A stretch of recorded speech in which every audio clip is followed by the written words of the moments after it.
Okay, I'm going to start my speech in 3, 2, 1.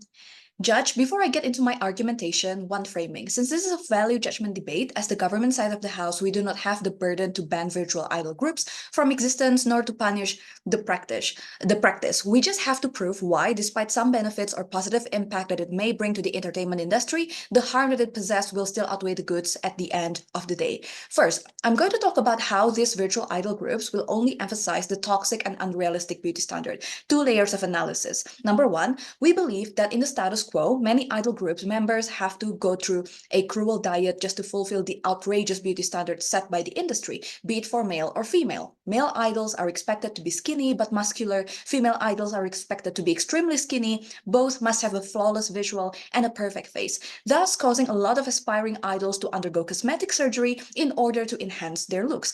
Even though the existence of these virtual idols might make the lives of these human idols like easier because they're not going to be the one who should be undergoing those diets anymore or all of those cosmetic surgeries anymore for that matter. We think this is only going to re-emphasize the notion that idols should be perfect. They are an object, not a human being with their own thoughts, aspiration, or even humans who could make mistakes and can have imperfections such as pimples, textured skin. Sometimes they gain weight, sometimes they lost weight. These human idols can't compete against a machine that's programmed to perfectly fit the male or female gaze of the idol culture consumer and fans. Which leads me to my second layer of analysis, where I'm going to talk about how this will only bring us backwards with the current progress. We believe that the current idol culture, especially in countries where it came from, like Japan and South Korea, have undergone a lot of progress compared to 10 or 15 years ago. We now have idols with tan skin, like Hwasa from Mamamoo or Jihyo from Twice, whose body isn't as skinny as your typical idol.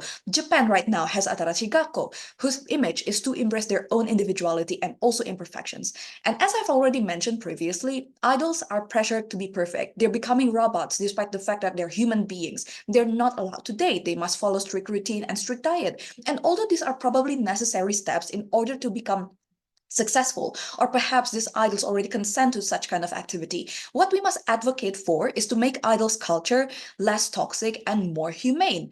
And we think with a lot of pressures coming from members of the society who are tired of seeing their idols being sad, even some would succumb into depression to the point of taking their own lives, we can finally see more and more strict rules being uplifted and more agencies are humanizing their talents and to protect them from rude commentaries. On the other hand, the existence of these virtual idol groups would disrupt this progress because people can finally have something that they can continuously objectify without any consequences like physical or mental health issues, and we find this to be really toxic.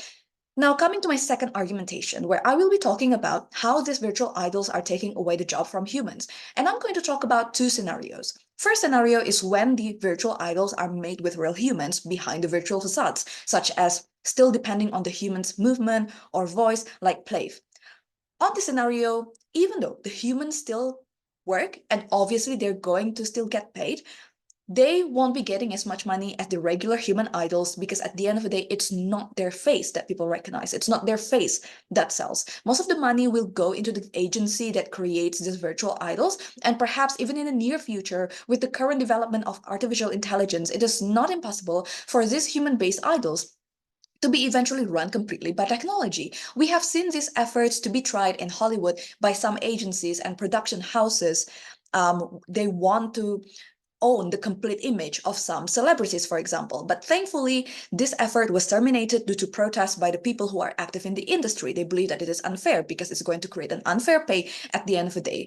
Because if this were to happen, this will only lead to the celebrities not having their own autonomy to decide what kind of movies or series or shows that they can engage themselves into. And the agency who owns their complete image will get the most profit. We say that this might be the case as well with this motion, right? They may trick people when signing the terms and conditions. I mean, who knows what's going to happen during the deal, right? It is going to be a violation of one's individual autonomy, thus making this business unjust and only benefiting agencies rather than the actually talented human beings.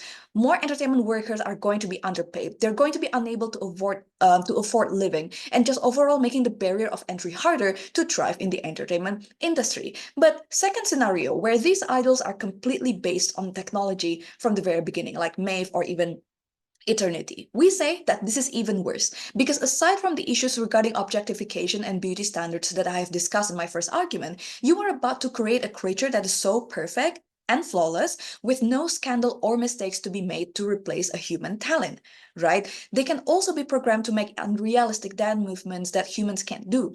Humans are imperfect, but despite those imperfections, there are dedications, there are efforts, there are sacrifices being made in order to become an idol.